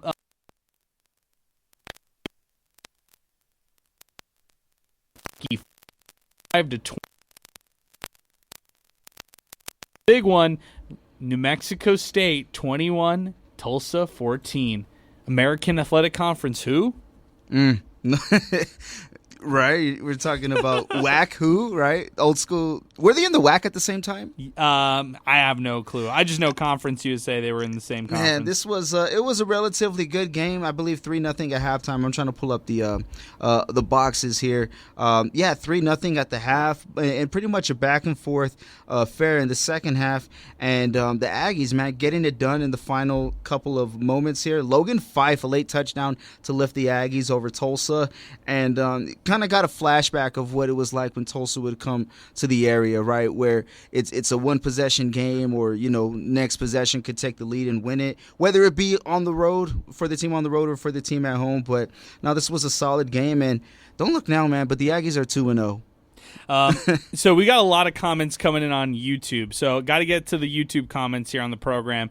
Really appreciate. I think this is Bumps 8 who is chiming in and giving us some of the YouTube comments, so I appreciate him. So I'll read some of these for you, Sal, because I think you're going to like some of these, and we have some good ones here on the program. By the way, you could check us out on Inspo Lens on YouTube. You could also watch us live on Twitter and X. We got a lot that came in. This is from Antonio Delgado. I think he's Tony who just called in. Again, don't fall for the Malachi Nelson hype. 100-yard passing if you removed the 178 yards after catch. He said, nasty loss for the Dodgers today after great pitching. I love that. That's hilarious. 54% completion with the ice face, and then he said not a good performance from a 5-star. I'll just say this. Look, and then he said garbage time for Locklear, good run, I guess. But I'll just say this. The fact that UTEP got this win and got a chance to have this opportunity, have this chance to, go out there and, win this one here today and do it in dominating fashion, they needed the explosive plays from Malachi Nelson. Are you going to get him at the absolute greatest level that he could be? Of course not. It's his second overall start in his entire college football career. But I would say for today and for the win that they had, I'll take only positives away from this one right here from him. We could look at it like this, and you could split it down, right? It's 14 out of 26, but let's use the 26. I think out of that 26, there were 2 throws that they were just completely bad and had a chance to get picked off. So every 13 throws, you're going to get one that's a dud or just like a head scratcher. But we can also flip it around and say, hey, every 13 throws, you're probably going to get 2 touchdowns, at least in this game. So I'm not going to look too much into the numbers, more so the moments. But this is a game that they could afford to be aggressive and kind of throw some deep balls or kind of play some playground football in that regard. I don't want to dig too deep into that, though. Me neither. I don't want to dig too deep at all. I would just say that for Malachi Nelson, having that opportunity to do it today and throw for 4 passing touchdowns, that was big in itself. What do you think of the Cade McConnell 2-point conversion? Oh, my goodness. The crowd went crazy. You know what was my favorite part, too, is right when that happened, you could hear the excitement from John and everybody, but there was somebody had mentioned, I can't remember who it was, but they were like, a guy who is extremely loved by this team and the sideline is going bananas, something along the lines of that. And that's what you want to see, man. Like, Cade got to provide that in a moment. Like, hey, my number's not called a lot throughout the game, but when it is, I'm going to try my best to deliver. And that's what he did, man. So props to that. I don't know why they went for 2. Maybe it was just the feel of it all and stuff. In the end, it paid off because they got a PAT blocked, if we're going to dig that deep. But, there you go. Hey, that was fun, man. Anytime you could get your guys into the mix. And kind of reminds me last week when Utah State went for 2 when they didn't really need to. Yeah, it was the exact same play. It was like, hey, we got stunted on like that. Now let's do it, and let's have that opportunity to do it to them like that as well. As we welcome in Zay Galindo into the house, UTEP Zay. Late night Miner Talk edition, guys. We are burning the midnight oil figuratively and literally here on the program, and we are making things happen here. Zay Galindo, welcome aboard to the program for the first time. He's with us here. We are live on Inspo Lens, YouTube, and Twitter and X. Also want to mention we are here, 600 ESPN El Paso, presented by Jack in the Box. I'll let you get yourself settled, Zay. But immediate takeaways today after this one here, UTEP with a dominant 42-17 victory over Tennessee Martin. Yeah, I mean, they did what they needed to do, right? And, you play an FCS school, you expect to win, but we haven't seen UTEP win like this in a while. So it's good to see that. It feels nice. Felt that it is well. time you can get a win, much you're going to be happy about it, regardless of the opponent. Yeah, I feel like for most of the fans today, overly positive, and as they should be, there should be nothing kind of otherwise right there. The fact that Cade McConnell went in for the 2-point conversion, that was the last conversation we had right before you jumped in, so I'll jump you into that conversation, Zay. What'd you think? Cade going airborne to score that 2-point conversion. Yeah, I think that anything that I can take away post-game from Scotty Walden, I'm going to, because I stayed there until 12 a.m. listening to his presser. So, I mean, he said it himself. He thinks that, going into the game, he thought Cade McConnell probably only had like a 20-inch vert. But now, I think we all know it's got to be at least 30 inches or more. Pause. And I just think that, it was crazy, man. I'm looking down at my camera and I see just a flying Cade McConnell in front of my face, and it's just like, what? I love Cade.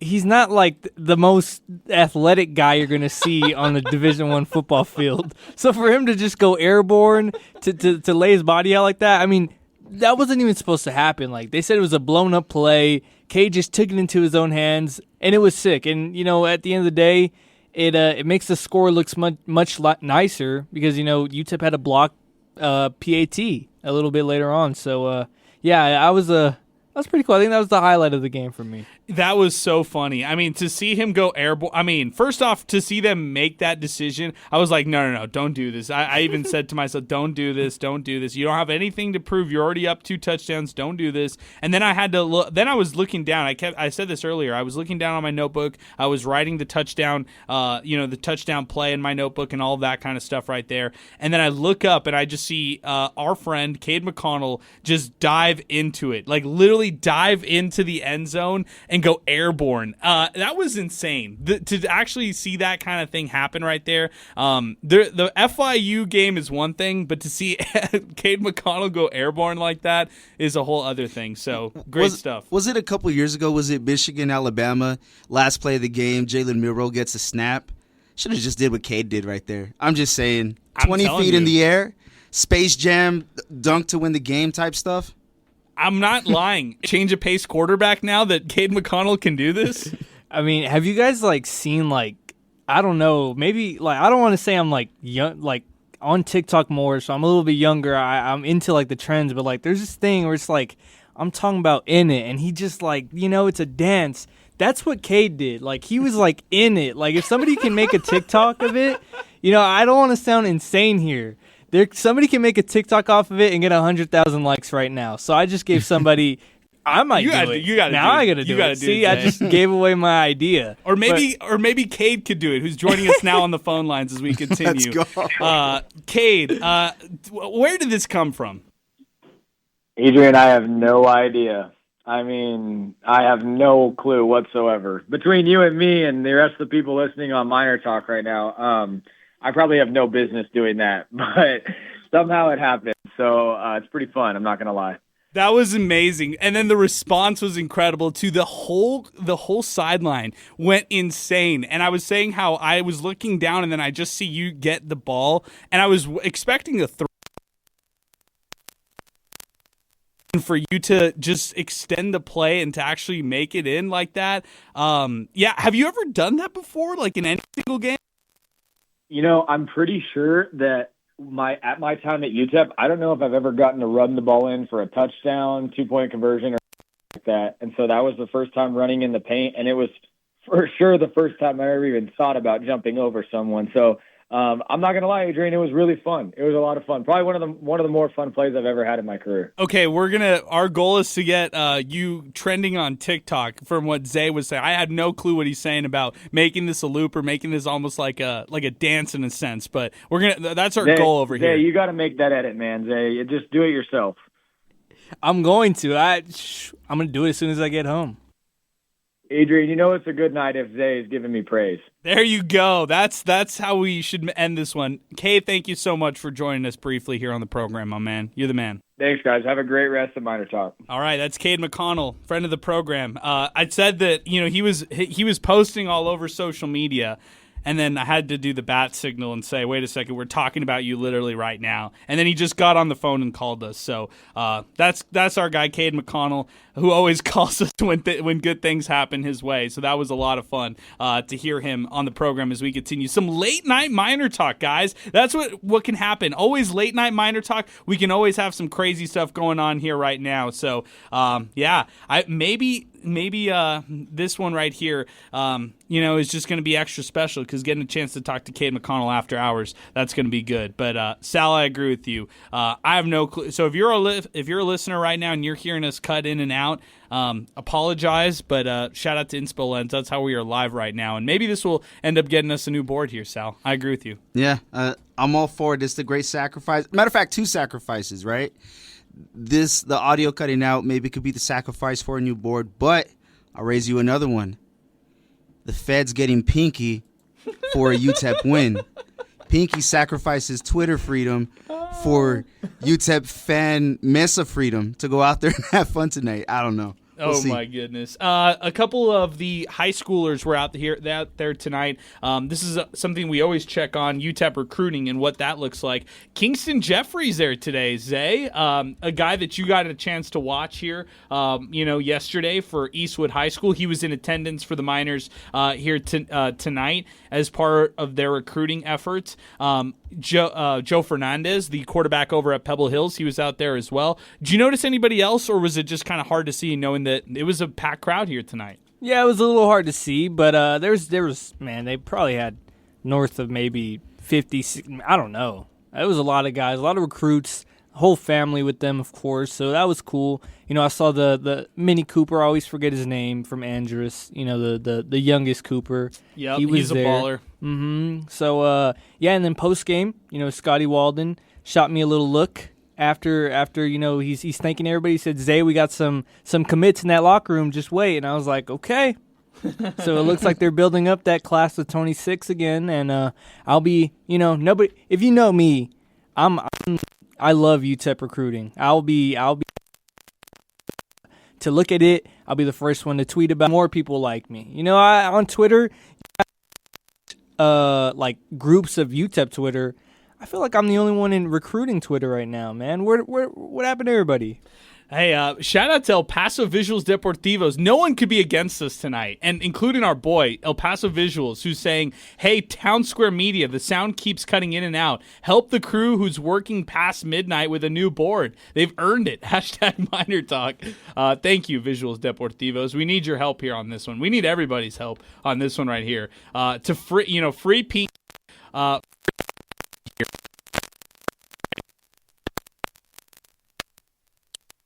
Still on Inspo Lens. We have 273 live viewers right now on Inspo Lens on Twitter and X. So big shout out to them.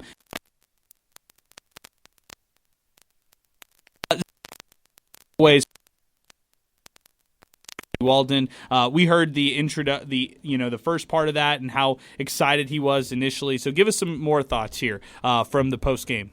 Yeah, I mean, he was in total, he was happy with how the game went. He didn't really have much negatives. He did talk about, he didn't talk about it, but he did touch base on, the 2 blocked field goals or the field goal attempt that went wrong. They said he got to clean that up. But, for the most part, it was a positive response. They had Ashton Emery, Hassan Wilson, Malachi, of course, and then Micah Davey in there as well. And, I mean, they all 4 of them where they were when they asked about the Texas game, they really didn't seem to what's the word? I don't want to say care, but they were going to take this win and savor it. Have a good night, not worry about having to face a top 10 team, or I don't know if they're top 10 anymore, but a top 25 team on the road next week, which is going to be a tough thing to do. So not much takeaways.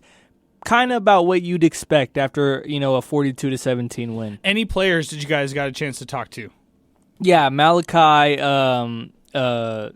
Ashton Emery, Hassan Wilson, and Micah Davey. And all 4 of them had pretty good games. I mean, it was the first time UTEP had a 100-yard rusher and a 100-yard receiver since 2020. Or, check that. It's 200-yard rushers and 100-yard receiver. All right, good stuff. Let's go to before we get to more on the post game. Let's go to the phone lines right now. Hotline is ringing. That means Mondo the Monster Medina is joining us right now as we continue. 915-505-6009. Mondo, you got a chance to watch this one from the sideline. You joined us out at the district. We appreciate you as always. EP Sportsnet, also Puros Miners, bro. Appreciate with us here on the sidelines and the coverage with 95.5 KLAQ. We are after hours, Miner Talk after midnight. You're joining us live, and I'm just going to let you have the floor, my man. Give us your thoughts after this one here.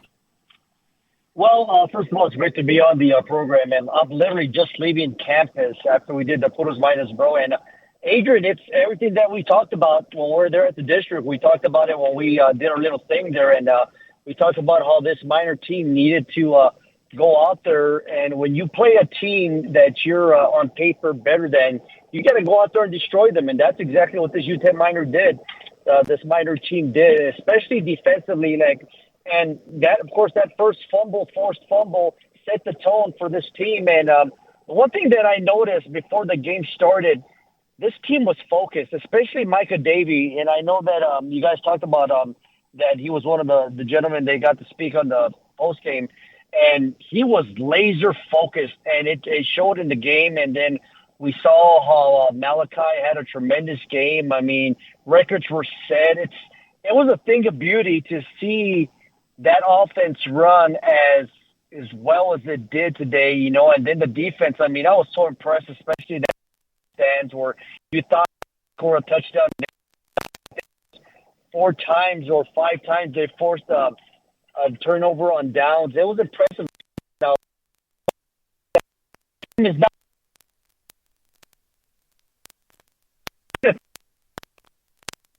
in the fourth quarter, I thought the team got a little complacent, and that's why you saw that other touchdown being scored, and then a couple of mistakes where Coach Walden had to call a couple of timeouts and special teams, and he was red hot about that, and he should, but at the same time, this team is not used to having that big of a lead with that much time left on the game. But overall, I was very impressed with everybody involved with the team, with the coaching, and, of course, the execution of the plan. And like I said, it's what we expected to do for them to do, and they went out there and they did it. I feel like for UTEP having this opportunity to be as dominant as they did today, Mondo, the other part to this is it was an FCS team, but this was a team, in UTEP last year that lost to Southern Utah. And this year they had to come in with more swagger, more confidence. They lose this one, they lose the fan base for really the foreseeable future for a lot of these home games. But on the flip side, with this win, now you get people excited about Louisiana Monroe in 2 weeks. Now you get people excited about La Tech in 3 weeks. And those are the games where you really need the fan base to show up. So 31,000 tonight. Thought the crowd was solid, especially the students tonight. And credit to them, especially the fact that a lot of them stayed after the lightning delay. Let's be honest. I mean, that's the first time ever, and I think I've been doing UTEP football now for maybe 7 or 8 years. I can't remember. It's the first time I ever had to break out the gear for rain, the little hoodie, the raincoat. I'm being honest. We've been blessed with tremendous weather. So the fact that the fans stayed, but you're right. We talked about this before. This was a make or break game. It's like the Eminem song, like, hey, you get one shot. The city of El Paso gives you one shot. Well, this was their one shot, and for the first time in a very long time, the UTEP Miners delivered on that. Another thing, what was your take or what was your analysis on quarterback Malachi Nelson tonight? I thought he played pretty good. Of course, he's still learning. Second game ever that he's starting. He made a couple of great passes. Of course, he missed a big one where Marcus Stonis was open there. That would have been a surefire touchdown. Once again, I think we had a penalty delay of game, or maybe had to call a timeout because that was going to happen. But I really have no real big problem with Malachi Nelson because remember, he's a second start. And like I said, he did throw some tremendous bombs. A lot of it, too, let's be honest, the yards after the catch, I think that was Odom that did that. Or maybe it was, can't remember, number 88. Torrey Goins. As well. Torrey Goins. Yeah, Goins. That was the yards after the catch.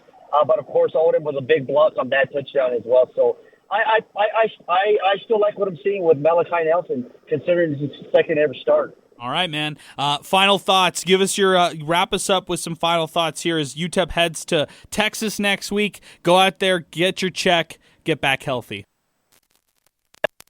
You go out there and play against Texas there at UT Austin. I mean, that's one of those stadiums where when you go out there, it's one of those when you play a team like that you can't let the uniform affect you. And I'll be honest with you, a couple of years ago when the Miners played Oklahoma there in Norman, that game was over pregame because of all the pregame festivities that they did there. And then all of a sudden the game started. It was 21-0. The one thing I did tell Coach Walden that I was very impressed that last year when we went to Nebraska, I went to Tennessee and Colorado State, this team was ready to go. You know, obviously they had better talent at those schools, but this team was not fazed by the stadium, and I don't expect that. I expect that to be the same way, that they're not going to be faced to be there at Texas. But, of course, the Miners are going to be big underdogs. But, like I said, hey, they did their job tonight, and that's all that matters right now. Stuff, Mondo, as always. Burros Miners, bro. Check them out. EP Sports Network. Check them out, as well as our sideline reporter here for our coverage of UTEP football and the radio. Nothing but love, Mondo. Thank you as always, man. Nothing but love, brother. Appreciate you guys. Love you, Mondo. Love you, brother. That moment, Triple RB. Mondo the Monster Medina here joining us as we continue. We're live on Inspo Lens. We're live here 600 ESPN El Paso as we continue. Let's burn through another call. And then, guys, I feel like we have to hit like the break. Like we did this today. We had a great show, and I think we're hitting the finish line here on the program here today. So let's get to a couple other phone calls. Thoughts here as we continue. Appreciate everybody who's hung in with us on air.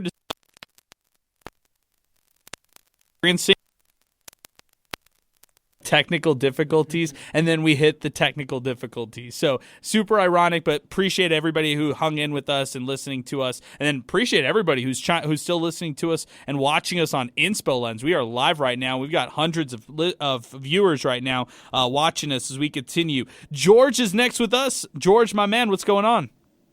Hey, what's up, Adrian? Hey, I loved catching up with you right there at that rain delay. The tunnel looked pretty packed, and actually everybody stayed. I was at the concession, got myself a little bit of popcorn, a soda, and then went to my seat after 30 minutes and was pleasantly surprised to have the Miners go on top and stay on top. There's a lot of cleanup that's going to have to happen, but you know, overall they stayed in the game. They played a good game. I like that he gave Shea Smith an opportunity. Malachi looked awesome. That one 94-yard run, that was amazing. I saw it, and as soon as I saw him cut into the outside lane, I knew that this kid's gone. He's out of here. And there was a couple of exciting plays that could have turned into touchdowns, but you know what? It is what it is. It was a hell of a game. It was a way to start the season right. I'm not expecting too much at UT Austin, but hey, we can always be hopeful that they can pull out a victory. If they get out with the least amount of injuries, I think that's going to be great.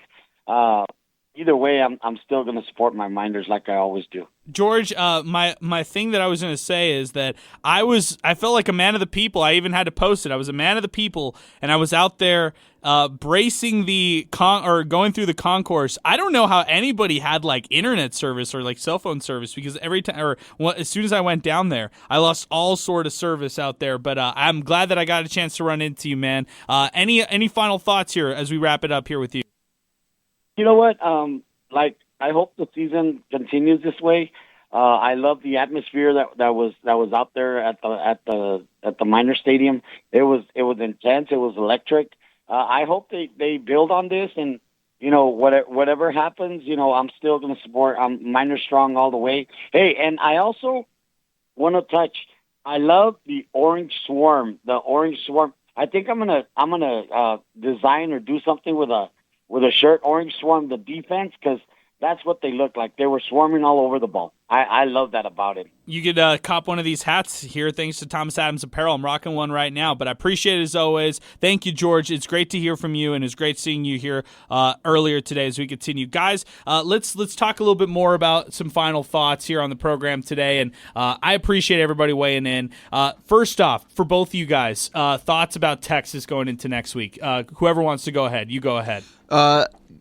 I think we hit the nail on the head is go out there, try to make some plays, and get back healthy because the real season is going to start the game right after Monroe. So as soon as pretty much non-conference play is done, you kind of get to the meat of everything. And, I mean, some teams that are usually bottom dwellers in this conference or just not power schools, you know, in a conference like Conference USA, I mean, they could have a chance to do, I don't want to say something special, but doing a lot better than they were in recent years. And I say this because I'm going to bring up New Mexico State. And if I tell you this before the season starts, you'll be like, you're crazy. But I tell you this now as they're 2-0, they have a chance, Adrian, I kid you not, to be 5-0 going into Lynchburg, where Liberty's at. I'm going to reel it off. Louisiana Tech. It's going to be tough. I'm not going to say they're gimmies. Okay. New Mexico is going to be tough too, and Sam Houston, I think they're kind of on the same level, but I'll give New Mexico State the edge there. But those are winnable games, guys. And I say all that because Conference USA could be a dogfight for what it's worth, you know, come into late October, early November. So UTEP, stay healthy because once Conference USA play starts, you could have just as good a chance as anybody else in this league. And you go to the Mountain West next year, that has to be added pressure onto you for you guys to want to go out there and get those wins in this conference. They've never won a Conference USA championship, regular season or the championship game itself. Never even been to one. Wow, that's some of the takeaways that you're saying those kind of things here today. Yeah, I know I went off on a tangent because I don't know what else to say too much about Texas, right? Just get out there healthy and be ready for a couple weeks. Just try to compete in this conference, which is definitely not the greatest conference whatsoever. Zay, final thoughts here. Going into Texas as UTEP takes on the Longhorns next Saturday. Yeah, I think that I mean, it's a paycheck game, but I hope the players don't look at it like that. I hope they, you know, at the end of the day, you're in the same playing field. You know, you're recruited, you know, to be in those types of positions, regardless of your opponent. So don't go in there thinking you're going to lose. Go in there just like it's a regular game. They put your pants on the same way as UTEP does. And, you know, if you get killed 59-3, come out of it healthy. But I just, you know, it's a mentality thing. You know, I really don't want to see UTEP go out there and just play like they already lost, you know, because you see that all the time with paycheck games or at every level of sports, you know. So it's you know, it shows who's tough. You know, if you can get through a 47-3 beating and respond next week just as well, then I'll be happy with it. Your thoughts on the Lightning delay? You know, I say it. You know, I said it on the Football Friday Night podcast. Lightning is undefeated in El Paso. You know, they haven't lost a game. You know, it's without fail, man. Home openers, week one opener, it doesn't matter. You know, if you're playing a game in early September, early August in El Paso, chances are you're going to have a Lightning delay. And then Hashawn Wilson, longest play from scrimmage in UTEP history. Yeah, I mean, it's give him the ball more. You know, that good things happen when you give Hassan Wilson the ball. But, you know, it reminded me of the Tom Lee painting. You know, I don't even remember. I don't know how that just came up into my head. You know, I saw your tweet, and I just remember seeing the painting. You know, UTEP beats Utah. I think it was like 13-12-6 something. It was a weird score, a Hail Mary, 94 yards. I mean, that's like a sick play. Like, I don't know how I thought of it. It was one heck of a memory because I have a bad memory. I don't remember stuff like that. But, yeah, it's a sick painting, a sick play to think back on. So shout out Hassan Wilson for making me think about that play. Sal, I thought about the Aaron Jones play. It was the 91-yard rush he had against Texas Tech. Yeah. No, it was beautiful. Just a nice cut and able to kind of literally beat to the step and get that breakaway speed. I mean, you got to see a mix of everything. You got to see the cut. You got to see the power kind of shaking off that tackle. And then you got to see the boost of speed going yard pretty much. And I'll put it this way. Usually highlights are like let's say 15 seconds on average. This one cleared like 27 seconds. And there's like waves, that you could see go up and down. And there might be a little bit of a gap where you see like noise. But no, it was talking for literally like 27 seconds plus, just this guy going yard. And it just gets louder and louder with Tysh. So, no, man, it was a beautiful play. And I don't want to say they were trying to one-up each other, but it was kind of like, hey, look what I could do too. And you got to see it from Emery, for sure from Kenny Odom, who the guy's so quick, man. Oh, he really is. Extremely quick. And, we're talking about superpowers. Cade McConnell does his jump right there on that PAT, 2-point PAT. So, no, that was pretty cool stuff. Eric Willis III with 2 punt returns, averaging 36 yards per. He had 71 total along of 56. And this was JoJo Ortiz who said this on our YouTube feed through Inspo Lens. Seeing Cam Thomas's backup as a returner was great. Their future is bright. I'd agree. I thought the kickoff return was solid and the punt return was solid too. So I really like that, Zay. Yeah, I think that we see so much of Cam Thomas in the minor back position. We kind of forget that. They've done a good job recruiting little, short, speedy guys, guys that are basically, copies of Cam Thomas. Now, you can't really copy a guy like Cam Thomas, how good he's been and how versatile he is, but you can have that kind of mold that they've gone after, and I think they have maybe 3 or 4 guys that can really step up in that position. Then, of course, you have 2 or 3 commits coming in next year. Davion Singleton, one of them. He's a guy who, can be that minor back. So I know that losing Cam Thomas, Scotty Walden said that they're going to update us, next week to see what his status is. But losing him even for a game is tough. But it's worth it when you have so much, speed and quickness in that role. Appreciate everybody listening to us on YouTube. This is from Antonio Delgado saying, YouTube feed is great. Thank you, Chris. That's all you, Chris. Appreciate you from his Inspo Lens. Also, JoJo Ortiz saying, shout out Adrian's hat. Said, if UTEP wins 6 games, I'm dyeing half of my head blonde like Zay. And then Ray saying, all around great effort. Defense was outstanding. Superman Cade. There you go, Zay. A little shout out to the hair. I appreciate it. Somebody said it looked like burnt popcorn the other day, so oh my gosh, I gotta take my win. Got the laugh from Sal in the back there. I like it. I missed it. My bad. No, it's all good. I love it. I was just gonna say this that we're winding things down, Sal. That's what I was really gonna say, and we're gonna just say thank you to all our listeners out there. Thanks to all the sponsors out there as well. Jack in the Box has got us holding it down with us. Jack in the Box is our spot because cravings don't have a curfew. This is your reminder. Go visit your nearest Jack in the Box before and after every game. And they've got multiple locations in town, open 24/7, 365, 7 days a week. So big shout out to Jack in the Box. Big shout out to Boomy Dental. If you're looking to get those El Paso Roots shirts, make sure to listen to Sports Talk this week. We're going to have some more giveaways. We're also going to have some giveaways on our Instagram or social media accounts. So make sure you follow us at 600 ESPN El Paso and follow them as well at Boomy Dental. Shout out to Thomas Adams Apparel.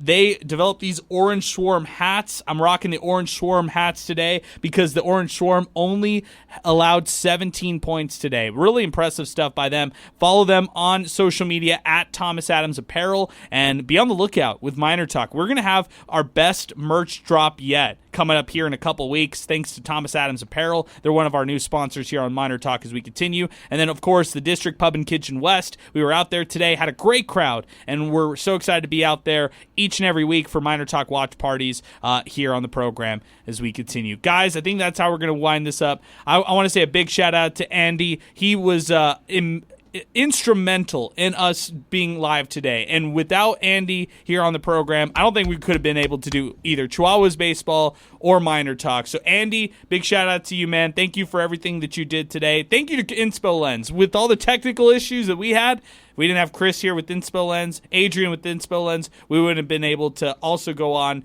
with no technical difficulties here on the program. Sal Montes, as always, holding it down. Yesterday, Football Friday Night, Sports Talk as well. Then into today. Wow, man, Sal, you can breathe a sigh of relief, and then Lions football right around the corner. It's right around. Yeah, they got Michael Parsons, but guess what? Aiden Hutchinson is back. There you go. Aiden Hutchinson's back. Zay Galindo, from the photos to the on-air stuff to the online reporting. We're going to see it all from you over the weekend. That's at least our expectation, Zay. Yeah, I'm going to get some rest first. I'll tell you that much. I think we all need some rest. For everybody here at the studios, we even have a line ringing in. I'm sorry. We're just not going to take it. We've got to get off air here on the program. It's past 1 in the morning. We appreciate everybody for listening to Miner Talk, presented by Jack in the Box. We'll be back in action next week, live from Austin, here on 600 ESPN El Paso. A strong heart, a steady stride, a life full of milestones. El Camino Health is here for you. From advanced heart and vascular care that keeps you on beat, to expert orthopedic treatments that keep you moving, and innovative cancer care that fights alongside you.